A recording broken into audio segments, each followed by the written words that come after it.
All right, welcome back, everybody, to episode 17 of Unboxing Judaism. My name is Rabbi Aryeh Wolbe. And I'm Rabbi Yaakov Nagel. And welcome back. It's been a little bit of a break. You went to Eretz Yisrael. You went to the Holy Land of Israel for Shavuos. How was it? Amazing. I recommend everyone to go. It's a trip. Maybe we should do that with our unboxing group. Oh, definitely. Whoever's interested, we'll make a group. Our listeners, please reach out. Unboxing@torchweb.org. I look forward to traveling with you to Israel. If you're interested, we'll do it. Rabbi Nagel, the topic today is quite an interesting one, I think. Arranged marriages. You know, I've heard from so many dozens and dozens of people who attend our classes. They ask me, what's the whole deal with arranged marriages?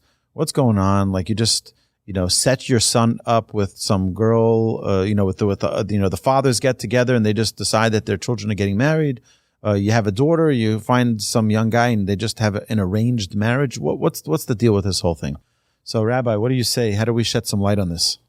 So, your kids are just becoming that age, so you're getting a little bit experience. I'm a little more experienced. I have quite a few children that are currently in that stage.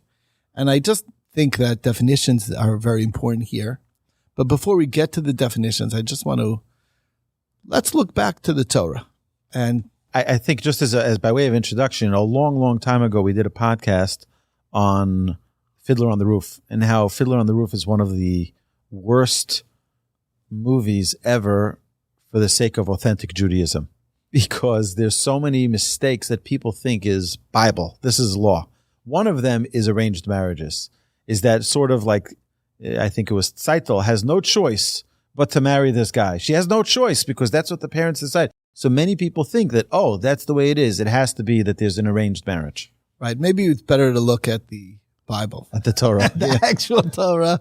And see from there. And there's interesting is that what I find fascinating is that in all of our avos, we find 3 different paths of how they met their wives. We don't see much about Avram, but he married his own niece. So that was like someone he knew. He grew up with her. It was his brother's daughter. Him and one of his brothers married the other brother who passed away, married the daughter. So they should help. There was only a 10-year age difference, I guess, between Avram and his wife. And that's one example. So it was just a family relationship. He knew her growing up, and she had no father anymore. He died young, and that was his wife. And his brother also married, also his niece, the same brother's daughter. That's one. On the other hand, we have Yitzchak, who was prearranged. That was clearly what went on over there. Avram was not happy with the options in where they were from. He sent his servant Eliezer to go find a wife from the family, somebody who he knew carries similar values to what he has, and he wasn't comfortable with the people of the land of Canaan. And that's the second example. And the third was where Yaakov went himself and sought out a wife. He went to Lavan, and he ended up marrying 2 daughters of Lavan. So married Leah and Rachel. So it's interesting that if you look at the Avos, they found their own way to their match. Okay, so that's interesting to think about, that it isn't one size fits all. But I think the biggest mistake is really understanding and thinking that the system that's done by Orthodox Jews is exactly one way. Basically, the parents just decide and they give their children a fait accompli. I don't believe that happens really anywhere. Even in the most right-wing Orthodox circles, that's not how it works. They do a lot of vetting in the beginning on who might be a good match. They take it extremely seriously. But what does happen is that it's the when they meet, they make their decision whether they want to pursue or not. And that's the way it's done. Trust me, it's not arranged. What it is arranged is that there's a lot of thought in advance to help a potential couple to meet. That's what's arranged.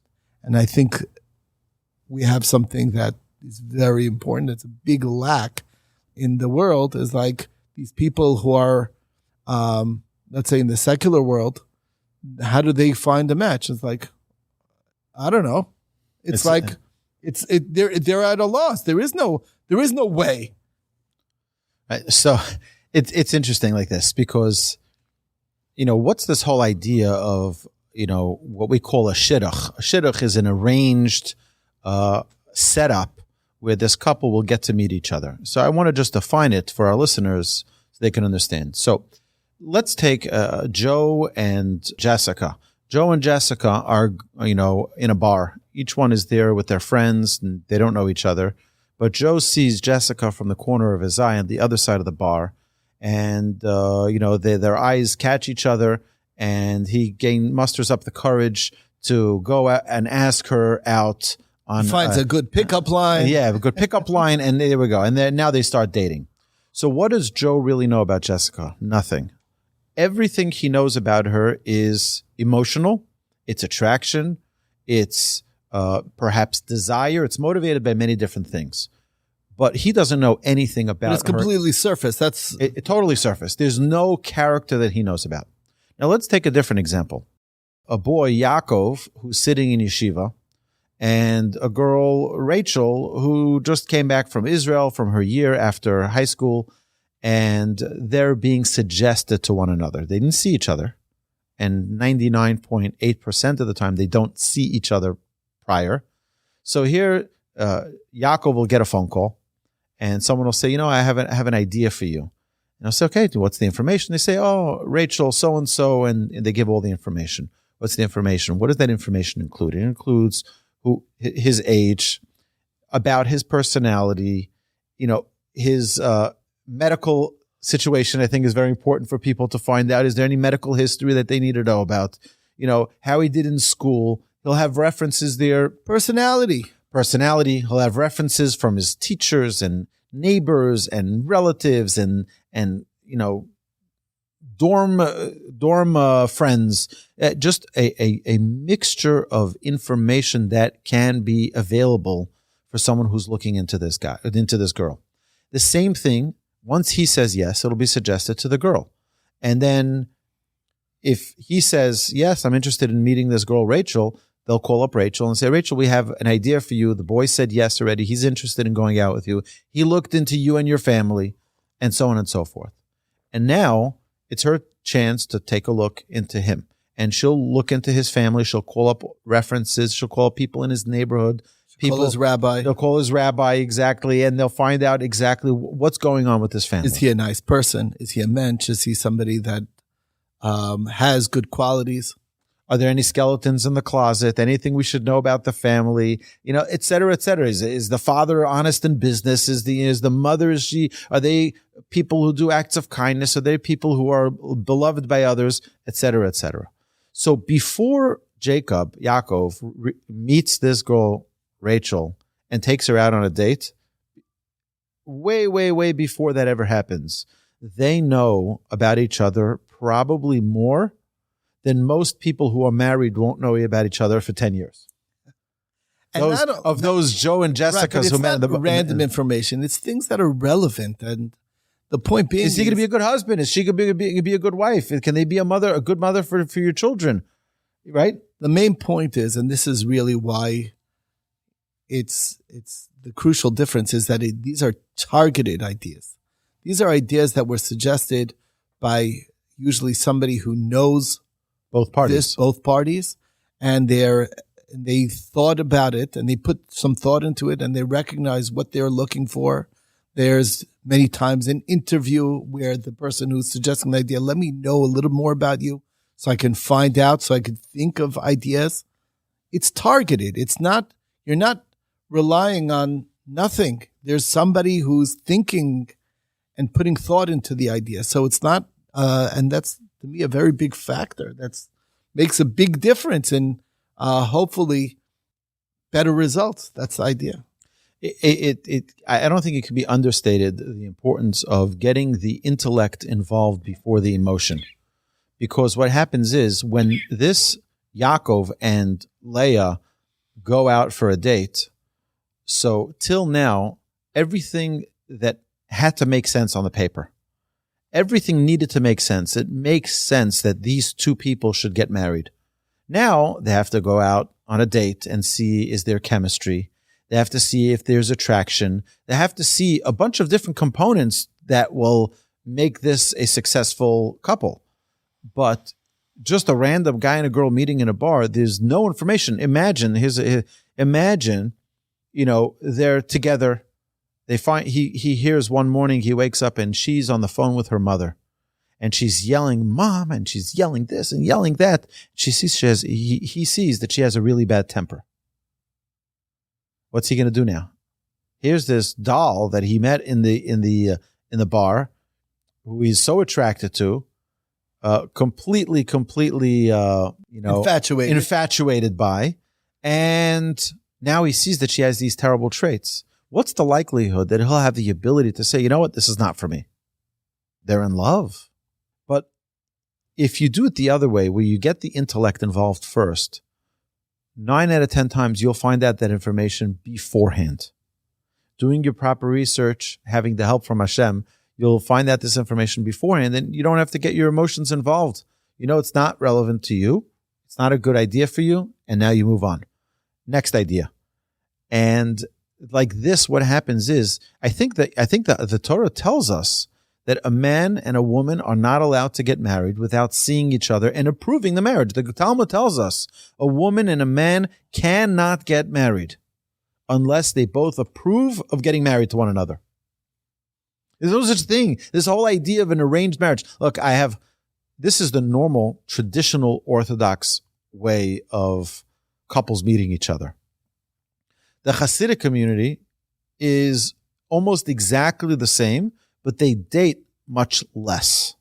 And arranged marriage never means that the husband and wife pre-decided. It's like they did this Netflix series of this Hasidic couple. They got married, and she wasn't forced into nothing. Okay, she was at a stage in her life where this is what she decided was right for her, and then perhaps things changed in her life, so she decided it wasn't for her anymore. And it's a way to disparage an entire community.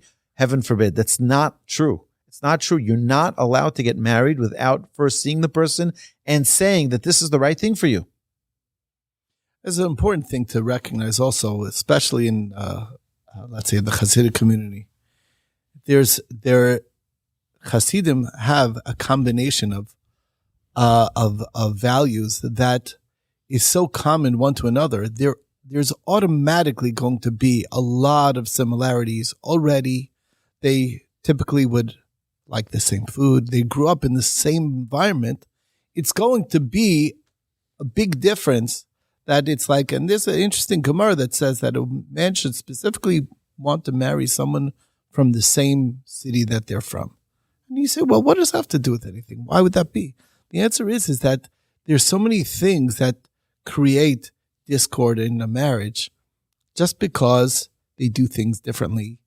That are different. If they're from the same community, they're more likely to have that common, just living the same way and doing the same thing, and it's just going to help in that area. It's a big value. As is marriage has its challenges. It has its differences. Men and women are different worlds, and as is, there's enough to work on.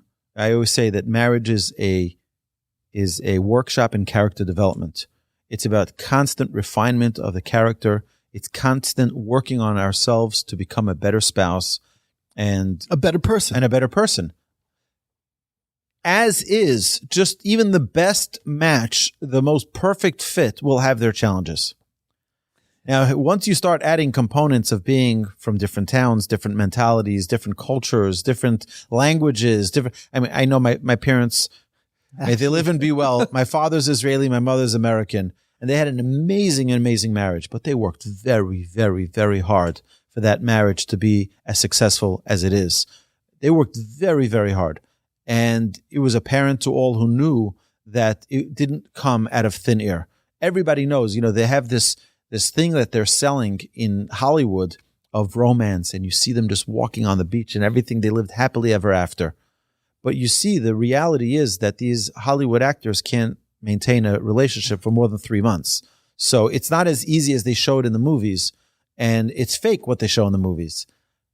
What we're trying to do in a Torah lifestyle is to try to limit disasters in marriage, which is why I believe the success rate in marriage is like you maybe have 5% divorce rate in Torah-observant homes. 5%. And that's a high number compared to what it was 15 years ago, before media was so pervasive and influencing our culture. So I think that it has affected us to some degree, but still nothing compared to the 60% that's out there in the world. 6 out of 10 marriages out there in the world will end up in divorce. But in the Torah-observant community, I think that number is significantly less than 10%, perhaps even less than 5%. I think step number one of that is finding the right match that they're compatible. They have to be compatible, coming from the same universe. The same value system. That's the very important thing. Values is such an important role. It's an important factor. I want to just be honest and be straightforward here. I'm not saying that this system, the shidduch system, is perfect in every way. It certainly has its flaws, and it's not perfect. It's just not a perfect system. That being said, it's the best. It's the best there is. It's what there is. It's at least a system. It's at least there's people thinking intentionally about a girl and about a boy and about trying to. I mean, I know my wife works many hours. She's a busy woman without it, and it's not just my wife, but it's a value that people are really putting focus and trying to find good ideas that are targeted, that make sense for a boy and a girl.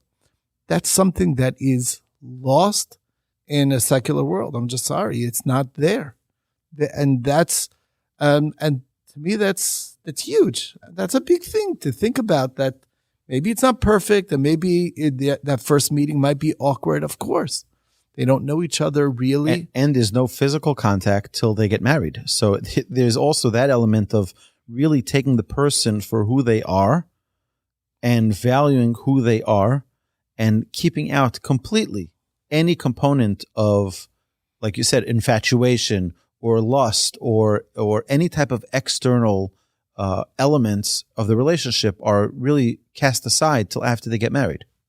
Again, is it perfect? I don't say it's perfect, but is it a system that actually works? And is it something that is there that makes it easier, at least, for a single girl, a single boy to find who they're meant for? So, of course, God helps arrange all the marriages, and it's only God that is arranging the marriages.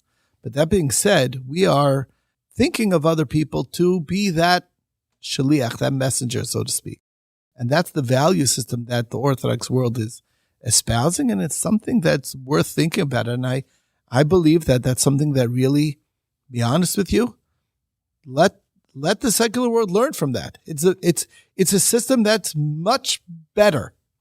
That's all I'd like to say about that. There's also there's an amazing website I've heard of called the eHarmony, where they match different. They put together fill out a very long survey, and you talk about your personality. They ask you questions that really pinpoints different characteristics that would match a different, meaning they get into the essence of like really who you are. And before you get to see pictures, and before you get the attraction, the emotions involved, it really gets down to who are you and what are you looking for? What are your goals? What are your aspirations? And what is it that you're looking for in a wife, in your life partner?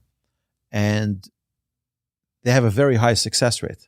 The reason I believe they have a very high success rate is because they're taking away that component of the emotions that really flood us when, Can cloud our vision. It can cloud, yeah, exactly. It can cloud our vision and distract us from really focusing on what's really important to us.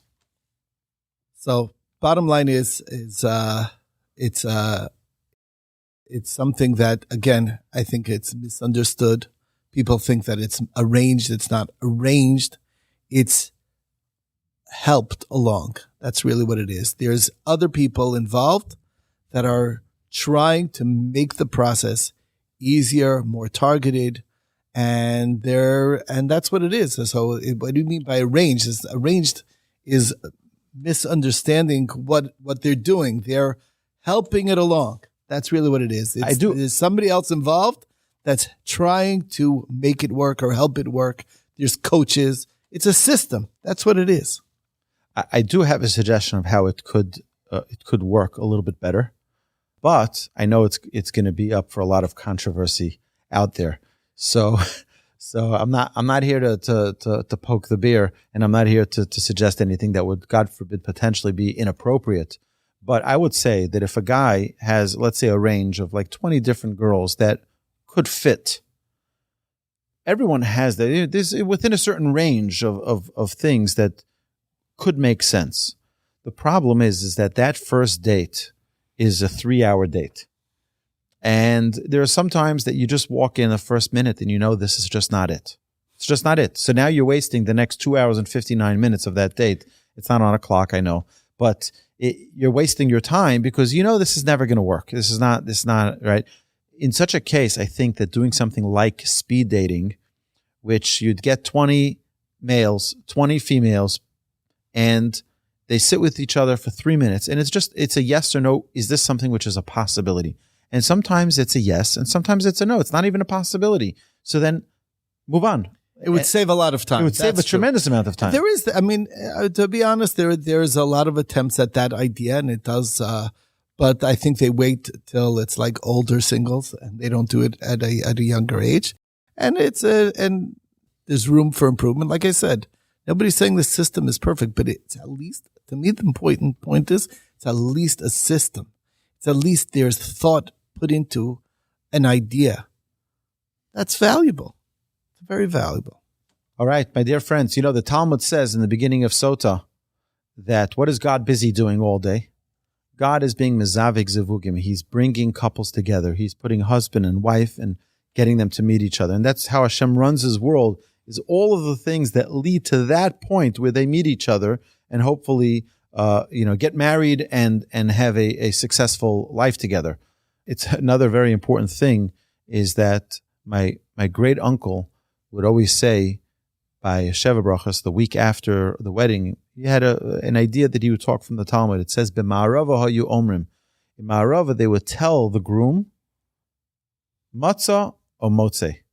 The Gemara says, the Talmud says that they would say in the West, they would say to the groom, "Did you find or did you find?" Because there are two verses that talk about marriage. One is matzah isha matzah tov. You found a wife, you found goodness. And then there's another verse that says, "Motzeh ani isha zos mar mimavis." I find this woman bitter like death. So they would say to the groom after he got married, "Did you find or did you find? Which one?" Which way? So his question was, he says, that should be a question. That should not be a statement. Instead, they would say, Omrim lo. They would say it to him. Because always, no matter how good the couple are meant for each other and how good that match is meant to be, if you don't work on it, it's not going to succeed. Every marriage needs work. Every marriage needs success.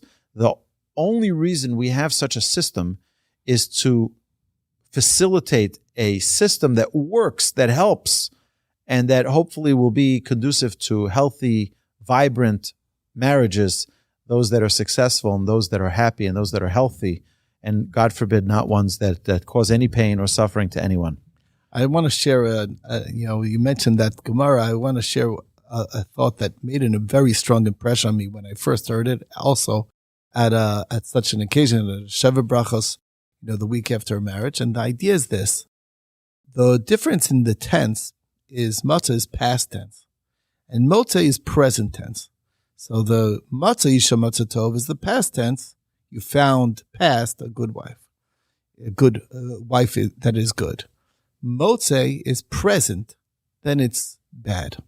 So the lesson is this, is that if you are unsure whether this is the one for you, you're still trying to figure it out, then it's present tense, then it's Motzei an Isha Mar Me'avis. Whatever comes up, you start questioning, you start saying, well, maybe she's not the real one, maybe she's not the right one. You're questioning. That's Motzei. But if you just know that God put you together for a purpose, and this is your wife that you found her already, then it's Motzei Isha Masatov. Because if situations come up, you're going to work on it. You'll figure out how to make it work, and it makes all the difference. So that itself is an insight. All right. So my dear friends, we want to hear your matchmaking stories, and we want to hear your opinion on this matter as well. Please reach out to us at unboxing@torchweb.org. We look forward to hearing from you. And if you have any questions that you'd like us to address in future episodes, please email us as well. Until next week, my dear friends, have a fabulous, fabulous week, and it should be filled with success and happiness and finding our true, each person should merit to find their true match. Amen. Thank you.